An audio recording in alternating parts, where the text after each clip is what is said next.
ഉളിക്കൽ പട്ടണത്തിലെ ഈ ഫുട്പാത്ത് സംവിധാനം പൊതുജനങ്ങൾക്ക് ഉപയോഗിക്കാൻ പറ്റാത്ത അത്ര വിധത്തിൽ മോശമായി കിടക്കലാണ്. LKG UKG മുതലുള്ള കുട്ടികൾ ഇതിൽ നടന്നു പോകുന്നതാണ്.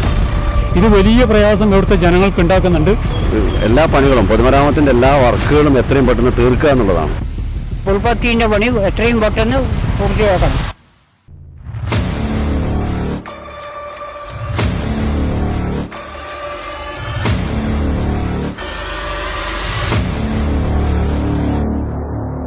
ഏജനറ്റ് പരമ്പര ഇപ്പം ശരിയാക്കിത്തരാം. ജനങ്ങളുടെ ആവശ്യങ്ങൾ അധികൃതരിലേക്ക് എത്തിക്കുവാനും ഉടനടി അതിനൊരു പരിഹാരം കാണുവാൻ വേണ്ടി ഏജനറ്റ് ആരംഭിച്ച പരമ്പര ഇപ്പം ശരിയാക്കിത്തരാം ഇപ്പോൾ വന്ന് നിൽക്കുന്നത് ഉളിക്കൽ ടൗണിലെ മുച്ചാട് റോഡിലെ ഫുട്പാത്തിലാണ്. ഫുട്പാത്ത് കാൽനട യാത്രക്കാർ ഒരുപാട് ഉപയോഗിക്കുന്ന ഈ ഫുട്പാത്തിലാണ്. ആദ്യം നമുക്ക് ഈ ദൃശ്യങ്ങളൊന്ന് കാണാം. ഫുട്പാത്തിലെ മരണക്കുഴികൾ. ചെറിയ സ്കൂളുകളുണ്ട് ശരിയായിട്ട്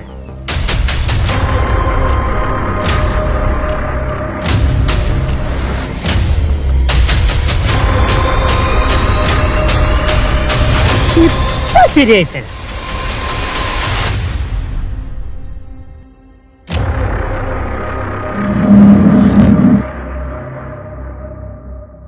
അപ്പോൾ ഉളിക്കൽ ടൗണിൻ്റെ വളരെ ഫുട്പാത്തിലെ ദയനീയമായിട്ടുള്ള അവസ്ഥയാണ്. മരണക്കുഴിയാണ് ഈ ഫുട്പാത്തിൽ ഒരുക്കിയിരിക്കുന്നത്. ഇപ്പോൾ ഇതിനെക്കുറിച്ച് പ്രതികരിക്കാൻ വേണ്ടി ഉളിക്കൽ ടൗണിലെ ലോഡിംഗ് തൊഴിലാളി ഭവൻ ഇപ്പോൾ നമ്മോടൊപ്പം ചേരുന്നുണ്ട്. ഭവൻ, ഇതിപ്പോൾ സ്കൂൾ കുട്ടികളടക്കം നിരന്തരം ഒരുപാട് യാത്രക്കാർ പോകുന്നതാണ്, കാൽനട യാത്രക്കാർ. വളരെ ദുരിതമായിട്ടൊരവസ്ഥയാണ്. ഈ ഒരു സാഹചര്യത്തിൽ എന്താണ് പറയാനുള്ളത് അധികൃതരോട്? നിങ്ങൾ പറഞ്ഞ പോലെ തന്നെ സ്കൂൾ കുട്ടികൾ മാത്രമല്ല, പ്രായമായ ആളുകൾ ഉൾപ്പെടെ രാവിലെ തൊട്ട് രാത്രി വരെ വിവിധ ആവശ്യങ്ങൾക്ക് വരുന്ന പഞ്ചായത്തിൻ്റെ ഒരു പ്രധാന കേന്ദ്രമാണ് ഉളിക്കൽ പട്ടണം. ഉളിക്കൽ പട്ടണത്തിലെ ഈ ഫുട്പാത്ത് സംവിധാനം പൊതുജനങ്ങൾക്ക് ഉപയോഗിക്കാൻ പറ്റാത്ത അത്ര വിധത്തിൽ മോശമായി കിടക്കലാണ്. ഓവുചാലിൻ്റെ മേലെയുള്ള നടക്കാനുള്ള സൗകര്യമായ സ്ലാബുകൾ കാലപ്പഴക്കം കൊണ്ടല്ല, പക്ഷേ നിർമ്മാണത്തിലെ അപാകതകൾ കൊണ്ട് ഇപ്രാവശ്യം ശുചീകരണത്തിൻ്റെ ഭാഗമായി ഇളക്കിയെടുത്തപ്പോൾ ഭൂരിഭാഗം സ്ലാബുകളും പൊട്ടിത്തകർന്ന് ആളുകൾ കുഴിയിലേക്ക് വീഴുന്ന ഒരവസ്ഥയുണ്ട്. പ്രായമായ ആളുകൾ ഇതിനിടയ്ക്ക് ബസ് സ്റ്റോപ്പിൻ്റെ മുമ്പിൽ നിന്ന് തന്നെ വീഴുന്ന ഒരവസ്ഥയുണ്ടായിട്ടുണ്ട്. അതുപോലെ ഇപ്പോൾ ടൗണിൻ്റെ ഭൂരിഭാഗം പ്രദേശത്തും ഒന്നാമത് നമ്മുടെ റോഡുകളുടെ വീതി കുറവ് ഒരു പ്രശ്നമാണ്. മറ്റൊരു പ്രയാസം എന്താണെന്ന് വെച്ചാൽ അത്യാവശ്യം വരുന്ന ആളുകൾ മറ്റു വാഹനങ്ങൾ, അവരുടെ കാർ ഉൾപ്പെടെയുള്ള വാഹനങ്ങൾ ഈ ഫുട്പാത്തിലേക്ക് കയറ്റി വെക്കുന്ന ഒരവസ്ഥയുണ്ട്. അതുൾപ്പെടെയുള്ള കാര്യങ്ങൾ ഈ തകരലിന് കാര്യമായിട്ടുണ്ട്. പക്ഷേ ഇത് ഇപ്പോൾ ഉണ്ടാകുന്ന ഈ ശുചീകരണത്തിൻ്റെ ഭാഗമായി ഇളക്കിയപ്പോൾ ഇത് കുറച്ചും കൂടി ശാസ്ത്രീയമായി ചെയ്യേണ്ട കാര്യമാണ്. ഇതിങ്ങനെ തോന്നുന്ന പോലെ വന്ന് JCB ഉപയോഗിച്ച് ഇളക്കിയെടുക്കുമ്പോൾ പൊട്ടിപ്പോകുന്ന ഒരു പ്രശ്നമുണ്ട്. നിർമ്മാണത്തിലെ അപാകത വേറെയുണ്ട്. ഇത് വലിയ പ്രയാസം ഇവിടുത്തെ ജനങ്ങൾക്ക് ഉണ്ടാക്കുന്നുണ്ട്. ആളുകൾ വളരെയേറെ ബുദ്ധിമുട്ടിലാണ്. അതുകൊണ്ട് ഇത് എത്രയും പെട്ടെന്ന് പരിഹരിക്കുന്നതിനാവശ്യമായ ഇടപെടലുകൾ ഭരണാധികാരികളുടെ ഭാഗത്ത് ഉണ്ടാവണമെന്നാണ് പറയാനുള്ളത്. ശരിക്കുള്ള റീഡ് ബസ് വന്ന് നിർത്തി റീഡാക്കിയില്ല, പോകാൻ കഴിയില്ല. ഈ സൈഡിൽ 2 ബസ് നിർത്തിയാൽ കുട്ടികൾക്ക് രീതിയിലല്ല പോകേണ്ടത്. അത് പൊളിച്ചിട്ട് സാബ് ഇന്നാക്കാം മറ്റന്നാളാക്കാന്ന് ആർത്തിട്ടെന്ന് പറയുന്നത് കൊണ്ടുവരുത്തി തരുന്നുണ്ട്. കുറേ ദിവസമില്ല, ഏകദേശം ഒരു ഒരാഴ്ച കഴിഞ്ഞു. ഒരാഴ്ച മുമ്പ് മാന്തി, പിന്നെയും വന്ന് മാന്തി, എന്നിട്ട് അത് ഇട്ടിട്ടില്ല സ്ലാബ്. എല്ലാവർക്കും അവസ്ഥ എന്ന് പറഞ്ഞാൽ മെയിൻ നടപ്പാതെയത് ബസ് ഇറങ്ങിയാൽ പോകുന്നതും വരുന്ന നടപ്പാതെയത്. അത് മെയിനായിട്ട് ഇടേണ്ടത് ഇവിടെ അവിടെയാണ്. അത് ഇട്ടിട്ടില്ല. അത് ഇതുവരെ ചെയ്തിട്ടില്ല അവർ. പറയുന്നല്ലാതെ ചെയ്തിട്ടില്ല. വാർത്തിട്ടെന്ന് പറഞ്ഞാൽ 5 ദിവസം കൊണ്ട് എടുത്ത് വെക്കാം. ഇത് 5 ദിവസം ഒരാഴ്ച കഴിഞ്ഞ് ഇപ്പോൾ ഏകദേശം 8-10 ദിവസം, ഇന്നത്തേക്ക് 10 ദിവസം മാറ്റായിട്ട് പൊളിച്ചിട്ട് 10 ദിവസമായി. അതിനുശേഷം പിന്നെയും വന്ന് മാന്തി. എന്നാലും ഉളിക്കൽ ടൗണിന് റോഡിന് വീതി കുറവാണ്. മൊത്തത്തിൽ മെയിനായിട്ട് ബസ് 1 ബൈ കൂടി ബസ് പോകുന്നുണ്ട് തന്നെ. ഇവിടെ ബസ് മെയിനായിട്ട് നടത്തുന്ന സ്ഥലമാണ്. അപ്പുറം ബസ് ബ്ലോക്ക് ആവില്ല. പിന്നെ ഇതിലാണ് ആൾക്കാർക്ക് നടക്കേണ്ടത്. നടപ്പാതെ ശരിക്കും ആ ഒരു സൗകര്യം കൂടി ഇപ്പോൾ ഇല്ലാണ്ടായിരിക്കും മൊത്തത്തിൽ. അതാ സ്ഥിതികൾ. ഇതാണ് അവസ്ഥ. കാരണം എന്ന് പറഞ്ഞാൽ ഒരു കുഴിയിൽ വീണ് മരണം വരെ സംഭവിക്കാൻ പറ്റിയ അവസ്ഥയിലാണ് ഫുട്പാത്തിലെ ഈ സ്ലാബ് മാറ്റി 7-8 സ്ഥലങ്ങളിലാണ് ഉളിക്കൽ ടൗണിൽ ഈ വളരെ ദയനീയമായിട്ടുള്ള അവസ്ഥ. ഇപ്പോൾ ഇതിനെക്കുറിച്ച് പ്രതികരിക്കാൻ വേണ്ടി ഇവിടുത്തെ ഉളിക്കൽ ടൗണിലെ ഓട്ടോറിക്ഷ തൊഴിലാളികൾ ഇപ്പോൾ നമ്മോടൊപ്പം ചേരുന്നുണ്ട്. ഇത് വളരെ ദയനീയമായിട്ടുള്ള അവസ്ഥയാണ്. എന്താണ് ഇപ്പോൾ പറയാനുള്ളത് അധികൃതരോട്? ഇവിടെ അപകടകരമായ രീതിയിൽ കുഴികൾ ഉണ്ട്. അതിന് സ്ലാബ് കഴിഞ്ഞ ദിവസം JCB ഉപയോഗിച്ച് നീക്കം ചെയ്ത് മണ്ണ് മാറ്റിയിരുന്നു.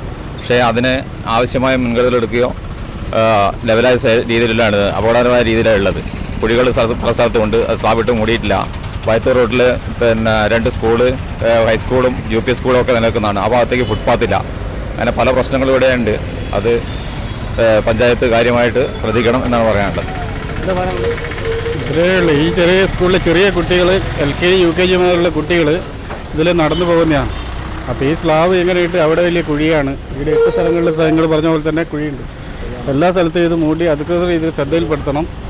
ഇത് നന്നാക്കാനുള്ള ഒരു താല്പര്യം അധികൃതർ കാണിക്കുകയും വേണം. അപ്പോൾ നമ്മുടെ ഇപ്പോൾ ഓട്ടോറിക്ഷ തൊഴിലാളികൾ ചേരുന്നുണ്ട്. ഈ ഫുട്പാത്തിൽ ഇപ്പോൾ വൃത്തിയാക്കി, ഇപ്പോൾ ഇറ്റാച്ചിയൊക്കെ ഉപയോഗിച്ച് സ്ലാബ് മാറ്റി വൃത്തിയാക്കി. ഇപ്പോൾ 7-8 സ്ഥലങ്ങളിൽ ഈ കുട്ടികൾക്കൊക്കെ കാൽനട യാത്രക്കാരൊക്കെ പോവാണ്. എല്ലാം ചില സ്ലാബുകളില്ല, കുഴിയായി കിടക്കുകയാണ്. എന്താണ് ഈ ഏട്ടൻ ഈ ഒരു സാഹചര്യത്തിൽ പറയാനുള്ളത്? എത്രയും പെട്ടെന്ന് ഈ ഒരു സംവിധാനം ക്ലിയർ ചെയ്യണം. കാരണം അപകടങ്ങൾ കൂടുന്നവർ മാത്രമല്ല, ഈ സ്കൂളൊക്കെ തുറന്ന സമയമാണ്, അത് കുട്ടികളെ കൂടി ബാധിക്കുന്നുണ്ട്. ഈ എല്ലാ പണികളും, പൊതുമരാമത്തിൻ്റെ എല്ലാ വർക്കുകളും എത്രയും പെട്ടെന്ന് തീർക്കുക എന്നുള്ളതാണ്. അതാണ് നമ്മൾ ആദ്യമായി ചിന്തിക്കേണ്ടത്. ഇത് വെറും ഡ്രൈവർമാരെ അല്ലെങ്കിൽ സ്ഥിരമായി യാത്ര ചെയ്യുന്നവരെ മാത്രം പറഞ്ഞുകൊണ്ട് കാര്യമില്ല. അതിൻ്റെ ഉത്തരവാദിത്തപ്പെട്ട ആളുകൾ ഇതിന് അനുകൂലമായ നിലപാട് എത്രയും പെട്ടെന്ന് എടുക്കുക എന്നുള്ളതാണ് നമ്മൾ മനസ്സിലാക്കുന്നത്. എന്താണ് പറയാനുള്ളത്? കുഴി കാരണം എല്ലാവർക്കും ബുദ്ധിമുട്ടാണ്. അപ്പോൾ അത് എത്രയും വേഗം സ്ലാബിട്ട് ക്ലിയറാക്കി ചെയ്ത് കൊടുക്കേണ്ടതാണ് പഞ്ചായത്തുകാർ. Ulikkal UP school, Varathur higher secondary school, അങ്ങനെ നിരവധി സ്കൂളുകളിലേക്ക് കുട്ടികൾ, നൂറുകണക്കിന് കുട്ടികൾ ദിനംപ്രതി ഉപയോഗിക്കുന്ന ഈ ഉളിക്കൽ ടൗണിൽ ഈ ഫുട്പാത്തിൽ ഈ കാൽനട പോലും യാത്ര യോജ്യമല്ലാതിരിക്കുകയാണ്. ഇപ്പോൾ വർഷങ്ങളായി ഉളിക്കൽ ടൗണിൽ ലോട്ടറി വിൽക്കുന്ന ചേട്ടൻ ഇപ്പോൾ നമ്മോടൊപ്പം ചേരുന്നുണ്ട്. ചേട്ടാ, എന്താണ് ഈ ഒരു അവസരത്തിൽ പറയാനുള്ളത്? വയസ്സ് 60 ആയി, ഇത്രയും പ്രായത്തിൽ നമുക്ക് ഈ ടൗണിൽ നടക്കാൻ വിഷമമുണ്ട്. ഈ ഫുൾപാത്തിയിലല്ലാതെ ഓടുന്നില്ല, നടക്കാൻ പറ്റൂല. ഫുൾപാത്തിയിൽ തന്നെ, ഈ ടൗണിലെ ഫുൾപാത്തിയിൽ ഒരു സാധനം വെക്കാൻ അനുവദിക്കാൻ പാടില്ല. കച്ചവടക്കാർ നിരന്തരം ഫുൾപാത്തിയിൽ വെക്കുന്നുണ്ട്. അതും കൂടി ഒഴിവാക്കിയിട്ട് ഫുൾപാത്തി എത്രയും പെട്ടെന്ന് പണി പൂർത്തിയാക്കുക. ഈ ഇളയിട്ട് കാലൊടിഞ്ഞു പോകാൻ സാധ്യതയുണ്ട്. ഫുൾപാത്തീൻ്റെ പണി എത്രയും പെട്ടെന്ന് പൂർത്തിയാക്കണം. നല്ല സുഖമായി നടക്കാൻ പറ്റുള്ളൂ. ഞാൻ ഈയിടക്ക് തന്നെ ക്ഷീണമായിട്ട് വീണതാണ്. പ്രസവം കുറഞ്ഞിട്ട് തലകറങ്ങി വീണതാണ്. അതുകൊണ്ട് ഈ പണി, ഈ ലോട്ടറി വിൽക്കാതെ എനിക്ക് എൻ്റെ കുടുംബം പോകാനാവില്ല. ഭാര്യ രോഗിയായിട്ട് കിടക്കുന്നതാണ്. നമ്മൾ ഈ ചില്ലറ ലോട്ടറി വിൽക്കാനും കഴിയുന്നത്. അപ്പോൾ ലോട്ടറി വിറ്റ് ജീവിക്കുന്ന ചേട്ടനാണ്. സ്വസ്ഥമായി ഫുട്പാത്തിലൂടെ നടക്കാനുള്ള ഒരു സാഹചര്യം ഇവിടുത്തെ അധികൃതർ ഉണ്ടാക്കി കൊടുക്കണമെന്നാണ് ഇവിടെ ഉള്ള ഓട്ടോറിക്ഷ തൊഴിലാളികളും അതുപോലെ ലോഡിംഗ് തൊഴിലാളികളും ലോട്ടറി വെക്കുന്ന പ്രായമായ ആ ചേട്ടൻ വരെ പറഞ്ഞിരിക്കുന്നത്. ഇത് കാണുന്ന അധികൃതർ ഇപ്പം ശരിയാക്കി തരാമെന്ന് പറഞ്ഞ് പോയാൽ പോരാ, ശരിയാക്കുമെന്നുള്ള പ്രതീക്ഷയിൽ ഉളിക്കൽ ടൗണിൽ നിന്നും ക്യാമറമാൻ ചുജോ അബ്രാഹിമിനൊപ്പം ശ്രീവേഷ്കർ, ഏജന്റ് ന്യൂസ്.